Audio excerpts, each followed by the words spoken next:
Nah, ketika kembali ini membawa misi, misinya apa? Ja'ilun fil ardi khalifah. Tadi saya katakan, khalifah itu setidaknya punya dua makna yang utama. Satu, akan saling menggantikan. Jadi sifat misi ini, kata Allah, akan saling menggantikan, gak akan abadi. Ya, kita selesai, ada generasi lain. Generasi ini selesai, ada yang lainnya lagi. Tarik konteks lebih dekat ke keluarga, ayah selesai, gantikan anak. Anak selesai, gantikan cucu. Demikian seterusnya. Dan nanti ada konsepsi dalam Al-Quran memberikan petunjuk kepada kita bagaimana menyiapkan generasi terbaik untuk menggantikan kita.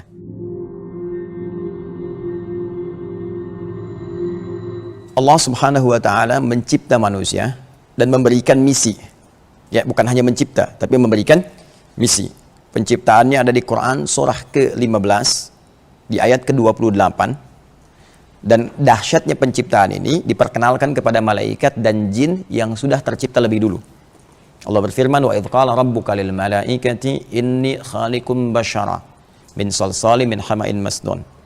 Dan Muhammad SAW saya infokan, kata Allah, saya menyampaikan kepada semua malaikat dan jin yang telah tercipta lebih dulu, ya, saat Adam akan diciptakan, aku akan mencipta makhluk baru demi misi yang baru, misi yang khusus, ya, yang tidak akan diemban oleh malaikat, bukan pula oleh jin. Saking pentingnya misi ini, malaikat dan jin diinfokan.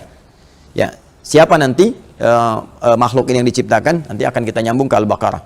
Lihat pembuka ayatnya, wa idh qala rabbuka lil malaikah. Jadi penciptaannya dibuka dengan kalimat wa idh qala rabbuka lil malaikah. Nanti misinya pun ketika disampaikan akan dibuka dengan kalimat yang sama, wa idh qala rabbuka lil malaikah. Dan saya tekankan, malaikat sudah dulu tercipta, jin sudah dulu tercipta. Makanya di ayat 27-nya sebelum 28 Allah terangkan jin udah duluan. Wal janna khalaqnahu min qablu min naris samum. Baru kemudian ke manusia. Nah, pindah kemudian ketika sudah tercipta manusia di sini. Manusia tercipta, kan?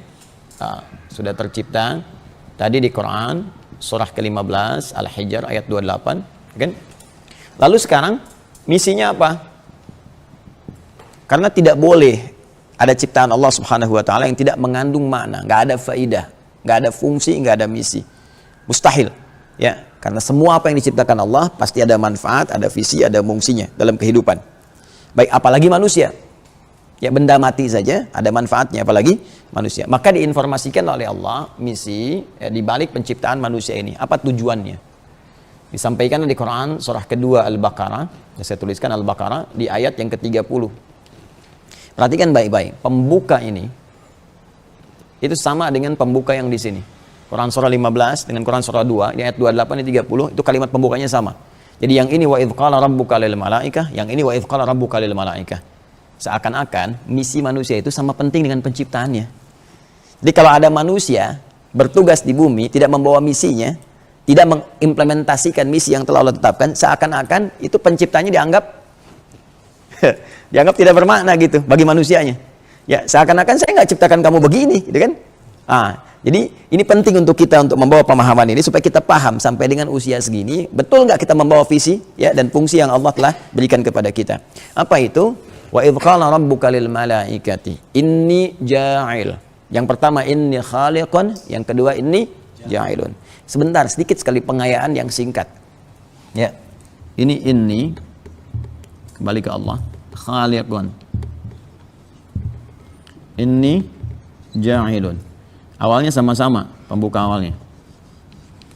Saya ingin terangkan kata ini yang paling penting. Khaliq. Khaliq ini bukan sekedar mencipta, tapi pencipta dari bahan yang sama sekali tiada, sampai mengadakan bahannya juga. Dari awal penciptaan. Jadi dia nggak butuh bahan, nggak butuh apapun, bahkan dia yang menciptakan bahannya di awal. Ya, dari semua aspeknya. Itu disebut khaliq. Dari kata khalaqa. Makanya makhluk manusia nggak bisa disifati dengan nama ini. Khaliq. Ya, diberi nama langsung misalnya Khaliq misalnya, nggak bisa. Harus pakai Abdul di awalnya, Abdul Khaliq misalnya. Karena sifat penciptaan manusia membutuhkan kepada materi yang lain. Ya, misalnya ini mau buat meja nih, nggak bisa misalnya ada khalaqat tawilah, nggak bisa. Dia menciptakan meja, nggak bisa. Karena bahannya bukan dia yang ciptakan, dia hanya merangkai dari bahan-bahan yang telah ada. Ya, makanya dalam bahasa Arab yang sekarang pembuat sesuatu itu bisa dikatakan sani'. Ya, kalau dia sifatnya bahan-bahan pabrikan atau rakitan-rakitan sani'. Ya. Pak Sony, bapak yang suka kreasi gitu kan, buat sesuatu. Sani' atau mukhtari' dari kata ikhtara'. Mukhtari'. Ya. Atau mubdi', kalau penemu sesuatu dari bahan tapi orang belum banyak tahu. Ya, sekarang kan banyak penemuan-penemuan kan? Nah, itu mubdi' namanya. Mubdi'. Dalam aspek duniawi ya, kalau dalam aspek syariat justru salah. Ini yang disebut bid'ah itu sifatnya. Ya, jadi maaf, agama itu nggak butuh penemuan karena sudah berbentuk pedoman, nggak usah ditemukan lagi gitu ya, kecuali turunan-turunan dalil di situ yang menghasilkan kemudian bimbingan dalam kehidupan. Dan itu pun sifatnya sudah ada gitu ya, tinggal kita kemudian lakukan pengayaan untuk praktikalnya. Jadi ini untuk manusia. Ya, jadi mubdi', mukhtari', sani'. Adapun khaliq hanya bagi Allah. Jelas ya? Baik. Nah, ini pencipta dari yang tidak ada menjadi ada. Ketika sudah tercipta dan harus diberikan fungsi, apa manfaatnya, fungsinya apa? Maka berubah kalimat menjadi ja'ala. Ya, orang yang memberikan fungsi ya, atau zat yang memberikan fungsi pada hasil yang tercipta itu disebut dengan ja'il namanya. Ya.